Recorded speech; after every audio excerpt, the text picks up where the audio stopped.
Baik pemirsa, terima kasih Anda masih bersama kami dalam suguhan Cuk Berita program SSB Talk. Selama ini masyarakat mengenal kejaksaan sebagai lembaga yang bertugas melakukan penuntutan perkara pidana. Namun, tahukah Anda bahwa kejaksaan memiliki berbagai bidang dengan tugas dan fungsi yang berbeda. Mulai dari penanganan tindak pidana umum, tindak pidana khusus, intelijen, perdata, dan tata usaha negara, hingga pemulihan aset dan pengelolaan barang bukti. Lalu seperti apa peran masing-masing bidang tersebut dalam memberikan pelayanan hukum kepada masyarakat? Untuk itu bersama nantinya kita akan berbincang bersama dengan Kejaksaan Negeri Kabupaten Madiun. Namun sebelum itu bersama kita akan menyaksikan VT dari Kejaksaan Negeri Kabupaten Madiun. Kejaksaan Negeri Kabupaten Madiun hadir sebagai institusi penegak hukum yang berkomitmen memberikan pelayanan terbaik, menjaga keadilan, serta mengawal kepentingan masyarakat dan negara. Melalui kepemimpinan yang visioner dan kolaboratif, berbagai program terus dijalankan untuk memperkuat sinergi, meningkatkan kepercayaan publik, serta mewujudkan penegakan hukum yang profesional, berintegritas, dan humanis. Bidang intelijen Kejaksaan Negeri Kabupaten Madiun aktif melaksanakan penerangan hukum, penyuluhan hukum, pengamanan pembangunan strategis, serta deteksi dan pencegahan dini guna mendukung terciptanya tata kelola pemerintahan yang baik dan masyarakat yang sadar hukum. Karena hukum bukan hanya untuk ditegakkan, tetapi juga untuk dipahami, dijaga, dan menjadi pedoman dalam kehidupan bermasyarakat. Simak perbincangan kami bersama narasumber dari Kejaksaan Negeri Kabupaten Madiun. Telah hadir bersama kami Ibu Istiqlailiyah SH selaku Kasubsi 2 Bidang Intelijen dan juga Ibu Berta Rani SH selaku Kasubsi 1 Bidang Intelijen. Selamat sore Ibu. Sore, Mas. Bagaimana kabarnya sore hari ini Ibu? Alhamdulillah, Baik ya. Baik, Ibu Rani dan juga Ibu Isti kita untuk di sore hari ini akan membahas mengenai pemberlakuan Undang-Undang Nomor 1 Tahun 2023 tentang KUHP, Transformasi Hukum Pidana. Tentunya untuk pertanyaan pertama kita akan bertanya terlebih dahulu dengan Ibu Berta Rani untuk di sore hari ini. Ibu Rani, boleh diceritakan sedikit apa yang melatar belakangi Indonesia akhirnya harus mengganti KUHP yang lama dan menerbitkan UU Nomor 1 Tahun 2023 ini, Ibu? Oke, baik. Jadi gini, Mas. Selama lebih dari 78 tahun merdeka, kita itu sebenarnya masih menggunakan Wetboek van Strafrecht atau WVS, yaitu hukum pidana peninggalan kolonial Belanda yang diberlakukan sejak tahun 1946. Ya. Adapun urgensi besar kenapa kita harus membuat KUHP baru itu karena yang pertama, filosofi dari KUHP lama itu sudah tidak relevan. Karena di KUHP lama itu menggunakan keadilan retributif atau balas dendam. Sedangkan di KUHP yang baru ini bisa terlihat di dalam konsideran menimbang bahwa KUHP ini disusun berdasarkan Pancasila dan berorientasi pada paradigma modern, yaitu keadilan korektif ditujukan untuk pelaku, keadilan restoratif ditujukan kepada korban, dan keadilan rehabilitatif ditujukan kepada pelaku maupun korban. Kemudian urgensi yang kedua yaitu karena memang filosofi KUHP lama itu menggunakan keadilan retributif, maka dampaknya adalah di over capacity lapas kita. Okay. Nah, kemudian yang ketiga, banyak sekali tindak pidana yang belum terakomodasi di dalam KUHP peninggalan kolonial Belanda. Dengan adanya Undang-Undang Nomor 1 Tahun 2023 tentang KUHP, itu sudah mengakomodasi pidana-pidana yang baru. Contohnya ada di tindak pidana korporasi, terus tindak pidana lingkungan hidup, bahkan sampai dengan tindak pidana informasi dan transaksi elektronik atau cybercrime. Oke, baik Ibu Rani, sudah menjawab untuk pertanyaan yang pertama. Untuk selanjutnya kita akan bergeser kepada Ibu Istik. Tadi Ibu Rani telah menyebutkan bahwa adanya pergeseran paradigma hukum. Yeah. Bisa dijelaskan lebih detail, Ibu Istik, pilar utama apa yang membedakan KUHP baru ini dengan yang lama? Oke, baik. Kalau transformasinya itu di KUHP yang bergeser ini, itu awalnya itu untuk menghukum kan Mas, seperti itu sudah disampaikan oleh Bu Rani, akan tetapi untuk KUHP yang baru ini itu untuk memulihkan. Jadi paradigma tersebut bergeser dari menghukum untuk memulihkan. Nah, di mana masyarakat sekarang ini kan berkembang ya, hukum juga dinamis, bersifat dinamis. Nah, KUHP yang lama itu sudah tidak relevan dengan adanya kejahatan-kejahatan yang muncul, modus operandi yang muncul di zaman sekarang ini dengan majunya teknologi ya tentunya. Kemudian dalam KUHP baru ini itu merujuk kepada keadilan restoratif atau restoratif justice, di mana itu untuk memulihkan hak daripada korban. Selain daripada itu juga rehabilitatif, Mas, dimana kalau dulu itu pembalas dendam seperti itu, balas dendam seperti itu, kalau sekarang itu lebih memulihkan bahwasannya si pelaku ini juga dapat terjun ke dalam masyarakat lagi, seperti itu. Tidak ada paradigma seperti dulu bahwasannya harus bahwasannya ini adalah terpidana, mantan terpidana atau apa. Kalau sekarang menggunakan paradigma yang lebih manusiawi atau memiliki hak asasi manusia, menjamin hak asasi manusia seperti itu. Selain daripada itu juga keadilan korektif, yakni memberikan efek jera akan tetapi yang setimpal seperti itu. Oke, baik. Berarti ini untuk jenis hukumannya tidak melulu soal masuk penjara, nggih. Apa saja jenis pidana pokok yang baru ini, Ibu? Oke, jadi memang di dalam sel-sel pemidanaan urutan dari pidana pokok itu berubah ya Mas. Yang awalnya di KUHP lama itu pilihannya cuma penjara, kurungan, denda dan tutupan. Di KUHP baru ini penjara itu bukan lagi solusi utama. Jadi pidana pokoknya itu urutannya yang pertama pidana penjara, kemudian tutupan, kemudian pengawasan, pidana denda, dan yang terakhir pidana kerja sosial. Jadi seperti itu. Dan perlu diketahui juga bahwa di dalam KUHP baru kita ini, dalam Undang-Undang Nomor 1 Tahun 2023 itu pidana denda ya Mbak ya, itu dikategorikan menjadi 8. Dari kategori 1 sampai dengan 8. Yang dulu itu pidana denda itu tidak ada pengkategoriannya. Gitu. Oke, baik. Ini menarik sekali nih. Lalu bagaimana dengan hukum adat atau norma yang berlaku di masing-masing daerah? Nah, apakah diakomodasi dalam KUHP baru ini, Ibu?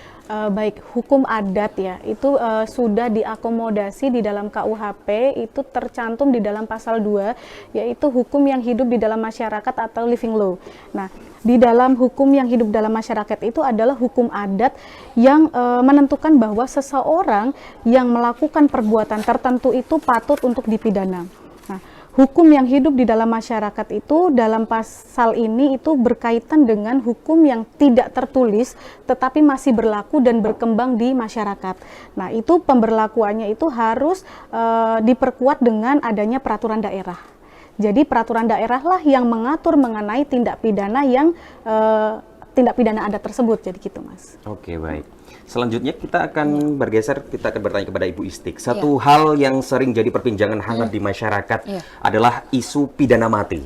Bagaimana posisi pidana mati ini di dalam UU nomor 1 tahun 2023 ini nanti? Baik, tadi juga sudah disampaikan ya, bahwasanya ada pergeseran paradigma di undang-undang baru ini, di mana undang-undang lama itu masih menganut pidana mati sebagai pidana absolut. Tapi kalau untuk undang-undang 1 tahun 2023 ini itu tidak bersifat absolut, tetapi bersifat khusus, di mana misalkan ada tindak pidana yang harus menjatuhkannya pidana mati tersebut, tapi itu oleh hakim dapat dilakukan percobaan dulu. Misalkan 10 tahun, percobaan 10 tahun. Apabila di dalam masa percobaan 10 tahun itu terpidananya itu melakukan hal-hal yang tidak memberatkan atau baik, perbuatan terpuji seperti itu, nah itu hakim maksudnya untuk pidana mati tersebut itu bisa jadikan pidana seumur hidup atau pidana maksimal 20 tahun itu dengan keputusan presiden seperti itu. Oke, baik. Lalu selanjutnya masyarakat pasti ingin tahu gambaran nyatanya, Ibu Istik ya.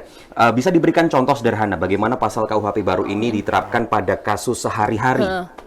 Untuk kasus sehari-hari misalkan contohnya seperti pencurian lah ya. Betul. Itu hal-hal yang banyak di sekitar kita seperti itu. Nah, kalau untuk pencurian sendiri itu misalkan kalau dulu itu pencurian harus hukuman pidana penjara seperti itu atau denda seperti itu. Kalau sekarang apabila terdapat contohnya pencurian handphone atau pencurian kendaraan dan itu ternyata dapat ditahan atau diberikan sanksi pidana yang lain. Misalnya kan tadi Bu Rani sudah menjelaskan, ada sanksi pidana penjara, ada pengawasan ada pengawasan dan kerja sosial. Nah, salah satunya itu tadi, salah duanya ada pengawasan dan kerja sosial. Terpidana dapat diberikan atau dituntut pidana pengawasan maupun kerja sosial. Jadi kembali ke masyarakat lagi seperti itu. Baik, luar biasa sekali.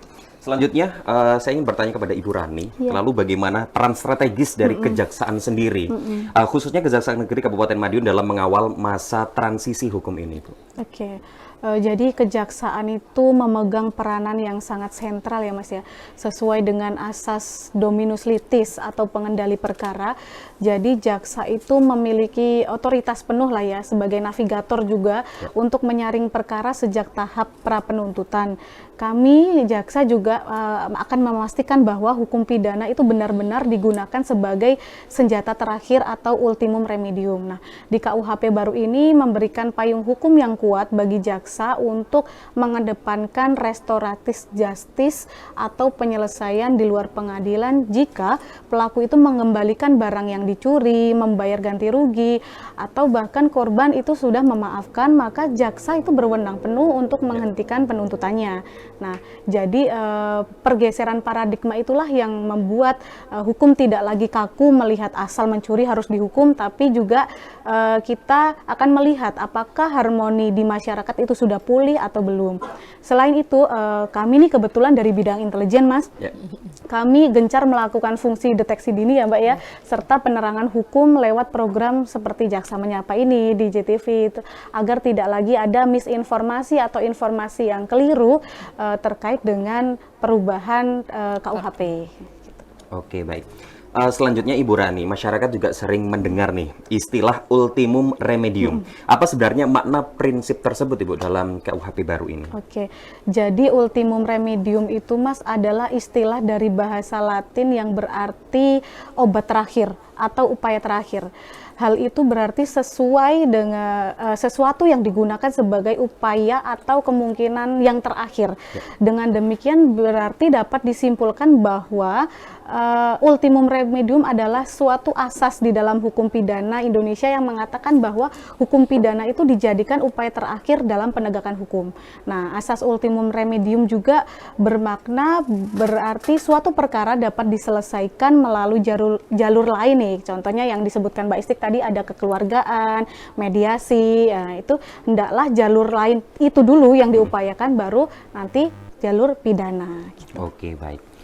Oke, untuk selanjutnya seperti yang dijelaskan oleh Ibu Rani, saya mau bertanya juga kepada Ibu Istik. Kalau begitu, apakah KUHP baru ini berarti pelaku tindak pidana akan lebih mudah lolos dari hukuman? Oke, tentunya tidak ya Mas ya. Jadi walaupun adanya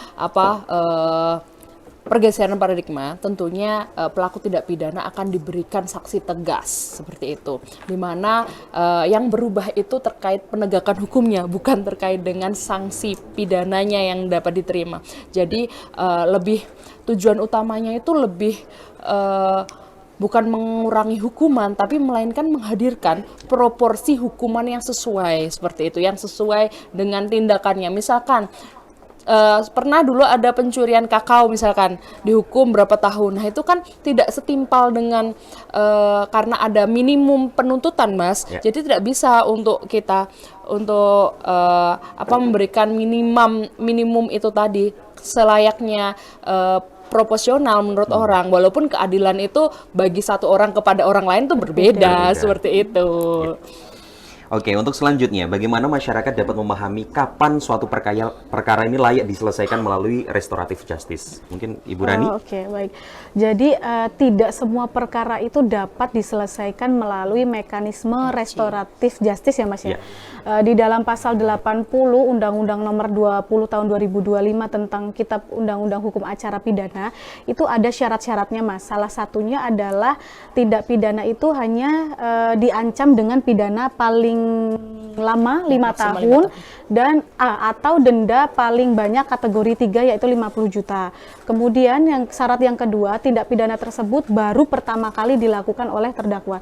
Jadi kalau residivis itu udah langsung gugur, nggak bisa dilakukan MKR, mekanisme keadilan restoratif. Dan juga bukan merupakan pengulangan tindak pidana, itu bisa dilakukan MKR. Gitu.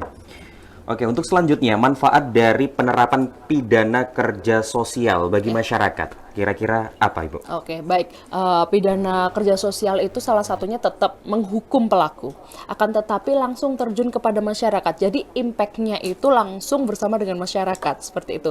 Jadi tidak melulu harus menjalani pidana, tapi dengan pelaku memiliki kesempatan untuk memperbaiki diri di lingkungan masyarakat agar mudah diterima kembali di masyarakat. Mungkin seperti itu. Oke, baik. Untuk selanjutnya, selain melakukan penuntutan, apa bentuk edukasi yang dilakukan kejaksaan agar masyarakat lebih mudah memahami KUHP baru ini, Ibu? Oke, jadi Mas, untuk peran kami dari kejaksaan itu melalui bidang intelijen, kejaksaan itu aktif melaksanakan kegiatan penyuluhan hukum kepada masyarakat. Salah satu contohnya melalui program Jaksa Menyapa. Kemudian ada juga program Jaksa Masuk Sekolah yang tujuannya menumbuhkan kesadaran hukum sejak dini. Kemudian ada juga kegiatan penerangan hukum kepada instansi pemerintah, Mas, yang semua program ini memiliki tujuan yaitu mengubah cara pandang masyarakat yang semula menganggap hukum itu harus selalu berakhir dengan penjara. Dengan adanya KUHP ini, maka sudah berubah paradigmanya seperti itu.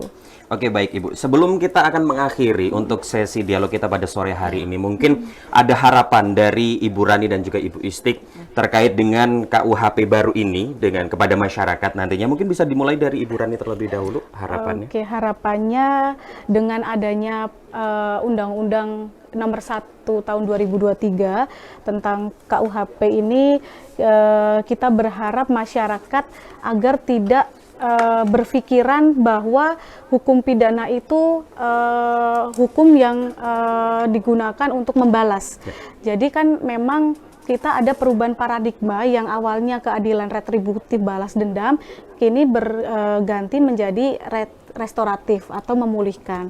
Jadi harapannya ketika masyarakat memiliki atau mendapat informasi yang keliru, maka di sini tugas-tugas kita untuk meluruskan informasi yang benar. Oke, baik. Untuk harapan selanjutnya, Ibu Istik? Baik, daripada yang sudah disampaikan oleh Ibu Rani, salah satunya juga masyarakat juga di sini bukan berarti dengan pergeseran paradigma ini juga menjadikan lebih kalau di sini lebih ke arah restoratif. Jadi jangan berpikir bahwasannya sekarang hukumnya itu lebih lebih ringan atau lebih mudah, ada RJ atau apa, tetap melakukan tindak pidana. Tidak, karena keadilan restoratif itu juga tidak akan diberikan kepada satu tadi pengulangan tindak pidana ataupun residivis tersebut, seperti itu. Jadi tidak bisa kalau beranggapan sekarang hukum lebih ringan ya atau apa, lebih tidak ke arah untuk memenjarakan, tapi bisalah untuk denda atau apa, kan pembayaran denda atau kerja sosial tadi. Mungkin masyarakat menggampangkan, tidak, hukum tetap akan menjadi dapat ditegakkan seadil-adilnya yang proporsional, seperti itu. Oke, siap. Terima kasih banyak Ibu Istik Lailiah dan juga Ibu Berta Rani untuk sore hari ini terkait informasi yang telah disampaikan untuk di sore hari ini. Tentunya pemirsa, demikian perbincangan kita dalam program SSB Talk bersama Kejaksaan Negeri Kabupaten Madiun. Semoga informasi yang telah disampaikan dapat menambah pemahaman kita mengenai Undang-Undang Nomor 1 Tahun 2023 tentang KUHP dan mendorong masyarakat untuk semakin sadar serta taat hukum. Saya Alfian Hoyerum mewakili seluruh tim yang bertugas mengucapkan terima kasih yang sebesar-besarnya. Wassalamualaikum warahmatullahi wabarakatuh dan salam JTV.